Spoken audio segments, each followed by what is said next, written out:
මම බයෝවිට පාවිච්චි කරන යාව ජීව සමාජිකාවක්. මම බයෝවිට පාවිච්චි කරන හින්දා තමයි ඩෙල් රෝටත් බයෝවිට පාවිච්චි කරන්න ඕන කියලා කිව්වේ. ඒ කාලේ අපි කිව්වේ නෑ බයෝවිට පාවිච්චි කරා කියලා. කිව්වේ සුදු හඳුන් ගන්නවා, කෝමාරිකාරයට ගාලා දෙට මූණ හොදනවා. ඔය වගේ දේවල් තමයි තියෙන්නේ. මං ඒවත් කරා බොරු නෙවෙයි. නමුත් මගේ පිම්පල්ස් වලට ඒ වගේ ප්‍රතිඵලයක් තිබුණේ නෑ. බයෝවිට රේඩියන්ට් එක පාවිච්චි කරන්න ගත්තට පස්සේ තමයි පිම්පල්ස් අඩු වෙලා ලොකු ප්‍රතිඵලයක් මට දැක ගන්න පුළුවන් වුණේ. මේ ඔයාලට මම පෙන්නන්න අපිට නගේ ඒ කාලේ ෆොටෝ එකක්.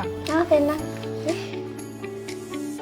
ඒ කාලේ මගේ ස්කින් එක ක්ලියර් නෑ. හැබැයි දැන් බයෝවිට පාවිච්චි කරන්න ගත්තට පස්සේ මගේ ස්කින් එක දැන් ක්ලියර් වෙලා, ෆේස් එක ක්ලියර් වෙලා, ඔඩ එක පේනවා. ක්ලියර් වෙලා, ෆෙයත් වෙලා ගොඩක්. ඇත්තටම බයෝවිට මේ රේඩියන්ට් එකෙන් ඔය ග්ලෝ එක එනවද?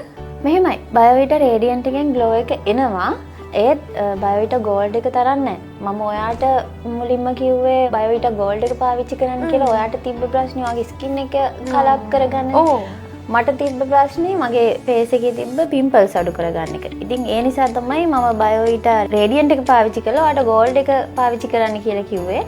ඒ වගේම රේඩියන්ට් එකෙන් අර ස්කින් එක ක්ලියර් වෙද්දී ස්කින් එකේ කලර් අප් එකකුත් සිද්ධ වෙනවා. මේ තරම්ම කලර් අප් එකක් වෙනවද? ගෝල්ඩ් එකේ තරම් කලර් අප් එකක් නොවුනත් ස්කින් එක ක්ලියර් වෙද්දී ඒ ක්ලියර් එකත් එක්ක ස්කින් එකේ පොඩි කලර් අප් එකක් තියෙනවා. බයෝවිට ගෝල්ඩ් එකේ ඉන්නේ හරියම නැචරල් කලර් එකක්. ඔව් දැන් ඔයාගේ ස්කින් එක වගේ.